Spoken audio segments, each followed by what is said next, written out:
நான் குடிச்சிட்டு வீட்டுக்கு போறதுக்குள்ளார எனக்கு தாய்ப்பால் சொன்னது எனக்கு ரொம்ப சந்தோஷமா இருந்தது.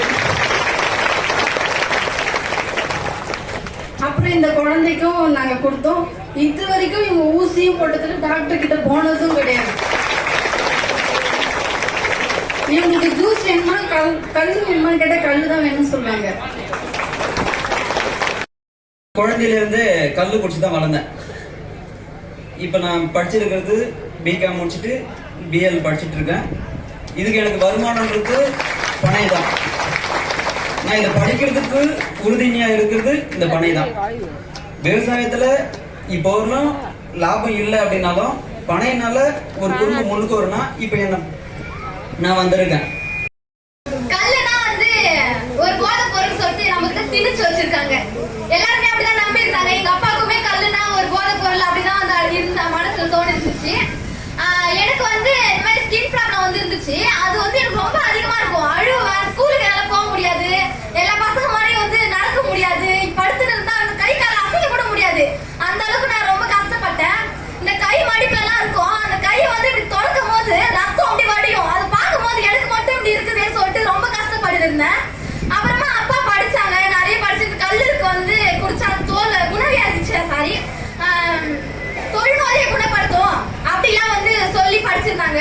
தொழுநோயை குணப்படுத்தும் போது என் பொழுது இருக்கு இந்த தோல் வியாதி ஏன் குணப்படுத்தாது அப்படின்னு சொல்லிட்டு மருந்தாதான் கொடுத்தாங்க. எனக்கு ஒரு கிளாஸ் தான். ஒரு கிளாஸ்ல காலையில ஒரு கிளாஸ், சாயந்தரம் ஒரு கிளாஸ் மட்டி வலிச்ச கல்ல இறக்குற உடனே அப்படியே எனக்கு கொடுத்தாங்க. அதை நான் டெய்லியும் மருந்தாதான் எடுத்துக்கினேன். அது குடிச்சதுக்கு அப்புறம் எனக்கு அந்த தோல் வியாதி மரத்திலேறி பழைய வெட்டி பனைய மட்டி கல்லை இறக்கி எனக்கு பிடிச்சி அடிச்சு அடிச்சு அடிச்சு அடிச்சு அடிச்சு அடிச்சு அடிச்சு அடிச்சு அடிச்சு முடிச்ச கல்லு அரசு கடையை நிதழி நில்லு. நான் அடிச்சு முடிச்ச கல்லு அரசு கடையை நிதழி நில்லு. பழங்கோப்பு பழங்கோப்பு பழங்கோப்பு பழங்கோப்பு பழங்கோப்பு பழங்கோப்பு பழங்கோப்பு பழங்கோப்பு மாப்பிள்ள சத்து கேப்பில்ல உன்னை வீட்டை கல்லடிக்க போகல. வருத்த குச்சிக்க ரோடல கல்லுக்கு போடல. நானும் பின்னாடி பேசல.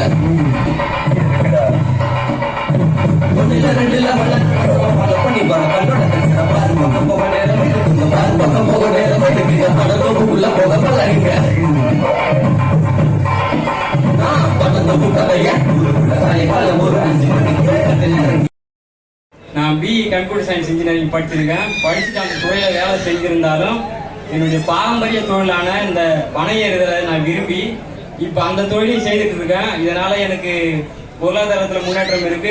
பிடிச்ச வேலையை செய்யறேன். குடும்பத்தோட நன்மையை நல்லது கெட்டது கலந்துக்க முடியுது. ஏன்னா நான் படங்களுக்காக ஏங்கி தவிச்சேன். தென்னங்கல்லு படங்கள் கிடைக்காம மூணாறு காட்டுக்குள்ள போய் தான் கொண்டு மரத்தெல்லாம் செஞ்சேன். அப்புறம் பாண்டிச்சேரி பக்கம் போய் தான் கொண்டு வரும்படியா இருந்தது. பயந்துக்கிட்டே தூக்கிட்டு வருவேன். போலீஸ் அடிச்சு போடுவாங்க, ஏதாவது படிப்படுவாங்கன்னு பயம். எப்படியே கஷ்டப்பட்டாலும் கொண்டாந்து மரத்தில் செய்திருக்கிறேன். ஒரு நாட்டிலும் கள் இறக்கவும் பருகவும் தடை இல்லை, தமிழ்நாட்டை தவிர. அதான் வள்ளுவர் ஒரு குறள் சொல்லுவாரு, உலகத்தார் உண்டென்பது இல்லென்பான் வையத்து அலகையா வைக்கப்படும். ஒட்டுமொத்த உலகு கள்ள உணவுன்னு சொல்லுது. தமிழ்நாட்டிலே மட்டும் ஆட்சியாளர்களும் சில அரசியல் கட்சி தலைவர்களும் இது உணவல்ல, இது போதைப் பொருள், இது மது என குறுக்கு சால் ஓட்டுகின்றார்கள். இப்படி குறுக்குசால் ஓட்டுவோனை உலக பேய் பட்டியலில் வைக்கப்பட வேண்டும்ங்கிறார் வள்ளுவர். கள்ளுக்கு எதிரான கருத்துக்களை கொண்டிருப்பவர்கள் பேய் பட்டியலில் வைக்கப்பட வேண்டியவர்கள். உங்களுக்கு மாடு மேய்த்தல் குலத்தொழில், நாங்க மீன் பிடிக்கிறது குலத்தொழில், வேளாண்மை செய்வது குலத்தொழில், பனை ஏறுவது குலத்தொழில். இப்ப உட்கார்ந்து பேசிக்க உனக்கு என்ன தொழில்? இப்படியே பேசியிருக்கடா பரதேசி நாய, உனக்கு என்ன தொழில்? ஆனால் சீமான் ஸ்டாலினை பார்த்து விட்டார். ஸ்டாலின் பெட்டி வாங்கி விட்டார். சீமான் ஸ்டாலின் பெட்டி வாங்கி விட்டார். அதே நாயே ஸ்டாலின் சீமான் பெட்டியை கொடுத்து விட்டார் என்று பேசடா பரதேசி நாயே. கல்லை மதுவென்று தடை செய்ய சொல்லி போராடுகிற பெருமக்களே, உங்களுக்கு ஒரே ஒரு கோரிக்கை தான். நீங்கள் டாஸ்மார்க் கடையை மூடுகிறவன் எவனோ அவனோட கூட்டணி என்று உறுதியாக நில்லுங்கள். நாங்கள் கல் இறக்கிற போராட்டத்தை நிறுத்திடுறோம். நீ இதை எதிர்த்து போராடுறதே அவன் ஒரு அரை சீட்டை எங்கேயாவது கொடுத்து நிக்க வைப்பானாங்கிற ஒரு சீட்டை அப்படி.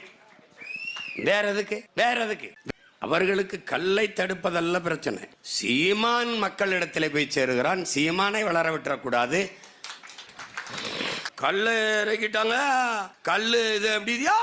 அதுல கம்யூனிஸ்ட் ஐயா கூட சொன்னாங்க, நம்ம பெரிதும் மதிக்கிறோம் ஐயா சண்முகம் அவர்கள்லாம். ஏதோ அவங்களுக்கு நம்மளை கண்ட ஒரு சங்கடமா இருக்கு. கல்லை உணவுங்கிறார்கள், அவர் பிள்ளைக்கு கொடுப்பாரா அப்படின்னு. பிரியாணி எனக்கு பிடிக்குது, நல்ல உணவுன்னு தான் சாப்பிடுறேன். அதுக்காக என் பிள்ளை சின்ன பையன் 2 வயசு பையலுக்கு பிரியாணி ஊட்டிட முடியுமா?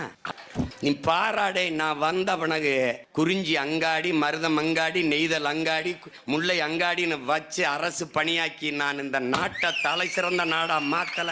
நீ பாட்டேரு, அதுல கருப்பட்டி விற்பேன். கருப்பட்டி ரோட்ல போகும்போது வெக்கம் இல்லாம கருப்பட்டி காஃபி கிடைக்கும் எழுதி வைக்கிறான்.